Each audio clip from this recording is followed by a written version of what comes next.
Guys ഞാനിങ്ങനെ ആലോചിക്കേ ഒരു പ്രവാസി എന്ന് പറഞ്ഞു കഴിഞ്ഞിട്ടുണ്ടെങ്കിൽ എന്താണെന്ന് ഇങ്ങനെ ആലോചിക്കും. ഞാനിങ്ങനെ വല്ലപ്പോഴും ആലോചിക്കുമ്പോൾ തോന്നുന്നത് നമ്മുടെ കല്യാണം രാമൻ സിനിമയിൽ സലീം കുമാർ പറയുന്നൊരു ഡയലോഗാണ് എനിക്ക് ഓർമ്മ വരിക. കാരണം എന്തിനോ വേണ്ടി തിളയ്ക്കുന്ന സാമ്പാർ എന്ന് പറഞ്ഞ മാതിരി കാലത്ത് എനിക്കിന് ജോലിക്ക് പോണ്, വൈകുന്നേരം വരുന്ന് കിടന്നുറങ്ങണ്, ദിവസങ്ങളങ്ങനെ കടന്നു പോണ്. നാട്ടിലേക്ക് എങ്ങാനും നമ്മൾ പോവാന്ന് പറഞ്ഞാൽ എന്ന് കഴിഞ്ഞിട്ടുണ്ടെങ്കിൽ നമ്മുടെ മക്കളായിക്കോട്ടെ, ഭാര്യ ആയിക്കോട്ടെ, സ്വന്തക്കാർ, ബന്ധക്കാർ, ഫ്രണ്ട്സ് എല്ലാവരും അവരവർക്ക് ആവശ്യമുള്ള സാധനങ്ങൾ നമ്മൾ വിളിച്ച് പറയും.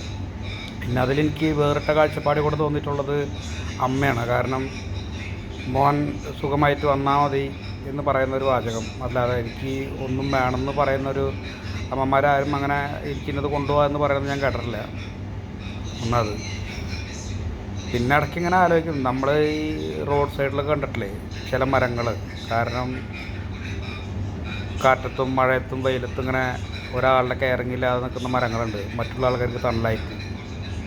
ശരിക്കും പറഞ്ഞാൽ ഒരു പ്രവാസി എന്ന് പറഞ്ഞാൽ അത് തന്നെയല്ലേ. എൻ്റെ വാചകം ഇഷ്ടപ്പെട്ടെങ്കിൽ സബ്സ്ക്രൈബ് ചെയ്യുക, ഷെയർ ചെയ്യുക, കമൻറ്റ് ചെയ്യുക. ഓക്കെ.